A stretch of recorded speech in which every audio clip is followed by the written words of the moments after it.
Magandang umaga po, Yusek. Manghingi lang po ng update sa lagay po ng kalusugan ng Pangulo. Tuloy-tuloy po bang bumubuti yung kanyang kondisyon or kalusugan at may mga dagdag po bang payo yung kanyang mga doktor?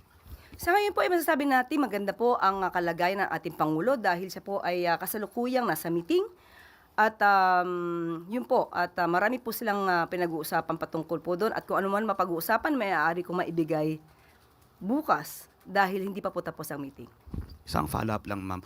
May mga lumabas din po kasing post online at sa social media over the weekend na nagsasabing ooperahan daw po ang Pangulo related doon sa diverticulitis. So, just to set the record straight, ma'am, and to clarify, ooperahan nga po ba or inoperahan ang Pangulo? Wala pong ganung balita na mabibigay po tayo dahil ngayon po ang Pangulo ay nasa meeting. So yan po ay fake news.